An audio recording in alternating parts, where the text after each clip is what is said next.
ನಟ ದರ್ಶನ್ ಸ್ಕ್ರೀನ್ ಮೇಲೆ ಬಂದ್ರೆ ಸಾಕು ಅಭಿಮಾನಿಗಳ ಅಬ್ಬರ ಹೇಳೋದೇ ಬೇಡ. ಶಿಳ್ಳೆ ಚಿಪ್ಪಾಳೆ ಕುಣಿತಕ್ಕೇನು ಕಡಿಮೆ ಬರಲ್ಲ. ಇದೇನು ಕೇವಲ ರೀಲ್ನಲ್ಲಿ ನಟನೊಬ್ಬನ ಅಬ್ಬರ. ಆದ್ರೆ ನಿಜ ಜೀವನದಲ್ಲಿ ಎಲ್ಲರಿಗೂ ಮಾದರಿಯಾಗಿರಬೇಕು. ಆದ್ರೆ ಅದೇ ದರ್ಶನ್ ನಿಜ ಜೀವನದಲ್ಲಿ ವಿಲನ್ ಆಗಿಬಿಟ್ಟಿದ್ದಾನೆ. ಸಿನಿಮಾ ಮಾದರಿಯಲ್ಲೇ ರೇಣುಕಾ ಸ್ವಾಮಿ ಮೇಲೆ ಅಟ್ಟಹಾಸ ಮೆರೆದಿದ್ದ. ಶೆಡ್ನಲ್ಲಿ 50 ನಿಮಿಷ ಇದ್ದ ದಾಸ ಬಡಪಾಯಿಗೆ ನರಕ ತೋರಿಸಿದ್ದ. ಆ 50 ನಿಮಿಷದ ಸೀಕ್ರೆಟ್ ಈಗ ರಿವೀಲ್ ಆಗಿದೆ. ಪಟ್ಟಣಗೆರೆ ಶೆಡ್ನಲ್ಲಿ 50 ನಿಮಿಷ ಇದ್ದ ನಟ ದರ್ಶನ್ ಬೂಟು ಕಾಲಲ್ಲಿ ಬಡಪಾಯಿಗೆ ಒದ್ದು ಕ್ರೌರ್ಯ. ಹೌದು, ರೇಣುಕಾಸ್ವಾಮಿ ಕೊಲೆ ಕೇಸ್ನಲ್ಲಿ ನಟ ದರ್ಶನ್ ಸೇರಿ 17 ಜನ ಜೈಲು ಸೇರಿತು. ಕೊಲೆಯ ಒಂದೊಂದೇ ಸತ್ಯ ಈಗ ರಿವೀಲ್ ಆಗ್ತಾ ಇದೆ. ಮೊದಲು ನಾನು ರೇಣುಕಾಸ್ವಾಮಿ ಮೇಲೆ ಸಾಯೋ ರೀತಿ ಹಲ್ಲೆ ಮಾಡಿಲ್ಲ, 2 ಏಟು ಹೊಡೆದು ಹೊರಟು ಬಿಟ್ಟಿದೆ ಎಂದಿದ್ದ ನಟ ದರ್ಶನ್ ನಿಜ ಬಣ್ಣ ಪೊಲೀಸರ ತನಿಖೆಯಲ್ಲೇ ಬಯಲಾಗಿದೆ. ಜೂನ್ 8ರ ಸಂಜೆ 4:30ಕ್ಕೆ ಪಟ್ಟಣಗೆರೆ ಶೆಡ್ಗೆ ವಿನಯ್ ಜೊತೆಗೆ ಎಂಟ್ರಿಯಾಗಿದ್ದ ದರ್ಶನ್ ವಾಪಸ್ ತೆರಳಿದ್ದು 5:20ಕ್ಕೆ. ಅಂದ್ರೆ 50 ನಿಮಿಷ ಶೆಡ್ನಲ್ಲಿ ಇದ್ದಿದ್ದಕ್ಕೆ ಸಾಕ್ಷಿಯನ್ನ ಪೊಲೀಸರು ಕಲೆ ಹಾಕಿದ್ದು.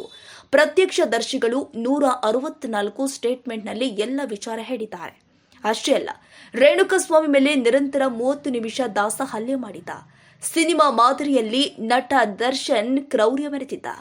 ರೇಣುಕಾಸ್ವಾಮಿಯನ್ನ ನಿಂತಿದ್ದ ವಾಹನಗಳ ಮೇಲೆ ಎತ್ತಿ ಬಿಸಾಡಿದ್ದ. ಡೆವಿಲ್ ಬೂಟು ಕಾಲಿನಲ್ಲಿ ಒದ್ದು ನರಕ ತೋರಿಸಿದ್ದ. ಇತ್ತ ಆರೋಪಿ ಪವನ್ ರೇಣುಕಾಸ್ವಾಮಿ ಪವಿತ್ರ ಗೌಡಗೆ ಕಳುಹಿಸಿದ್ದ ಮೆಸೇಜ್ ಓದ್ತಾ ಇದ್ರೆ ಅದೇ ಕೋಪದಲ್ಲಿ ದರ್ಶನ್ ಥಳಿಸಿದ್ದ. ಈ ಎಲ್ಲ ಸಂಗತಿಗಳು ಈಗ ರಿವೀಲ್ ಆಗಿದೆ. ಜೊತೆಗೆ ದರ್ಶನ್ ಕೂಡ ಪೊಲೀಸರ ಎದುರು ಸತ್ಯ ಕಕ್ಕಿದ್ದಾನೆ. ಫೆಬ್ರವರಿ ತಿಂಗಳಿಂದ ಪವಿತ್ರ ಗೌಡಗೆ ಶುರುವಾಗಿತ್ತು ಮೆಸೇಜ್ ಕಾಟ. 200 ಅಶ್ಲೀಲ ಮೆಸೇಜ್ ಕಳುಹಿಸಿದ್ದ ರೇಣುಕಾಸ್ವಾಮಿ. ಹೌದು, ಮೃತ ರೇಣುಕಾಸ್ವಾಮಿ ಏನೋ ಸಾಮಾನ್ಯದವನಲ್ಲ. ಫೆಬ್ರವರಿ ತಿಂಗಳಿನಿಂದ ಪವಿತ್ರ ಗೌಡಗೆ ಅಶ್ಲೀಲವಾದ ಸಂದೇಶ ಕಳುಹಿಸಲು ಶುರು ಮಾಡಿದ್ದ. ದರ್ಶನ್ ಸ್ನೇಹಿತೆಗೆ 200 ಮೆಸೇಜ್ ಕಳುಹಿಸಿದ್ದ ರೇಣುಕಾಸ್ವಾಮಿ ತನ್ನ ಖಾಸಗಿ ಅಂಗದ ವಿಡಿಯೋ ಫೋಟೋ ಕೂಡ ಸೆಂಡ್ ಮಾಡಿದ್ದ. ಆತನನ್ನ ಕರೆಸಿ ಬುದ್ಧಿ ಕಲಿಸೋ ಉದ್ದೇಶ ಪವಿತ್ರ ಗೌಡಗೆ ಇತ್ತು. ಆದ್ರೆ ಹಂತಕಾಪಡೆ ಆತನ ಉಸಿರನ್ನೇ ನಿಲ್ಲಿಸಿಬಿಟ್ಟಿದ್ರು.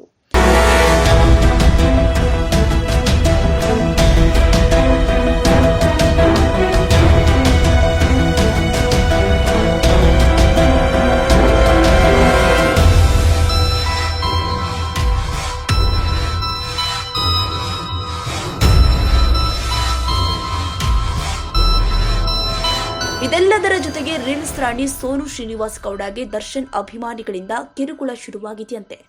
ದರ್ಶನ್ ಪರವಾಗಿ ಮಾತನಾಡಿಲ್ಲ ಅಂತ ಇನ್ಸ್ಟಾಗ್ರಾಂನಲ್ಲಿ ಕೆಟ್ಟದಾಗಿ ಮೆಸೇಜ್ಗಳು ಬರ್ತಿವೆಯಂತೆ. ಅಲ್ಲದೆ ಸೋನು ರೀಲ್ಸ್ಗೆ ಕೆಟ್ಟದಾಗಿ ಕಾಮೆಂಟ್ ಮಾಡಿ ಕಿರುಕುಳ ನೀಡಲಾಗ್ತಾ ಇದೆ ಎಂಬ ಆರೋಪ ಕೇಳಿ ಬಂದಿದೆ.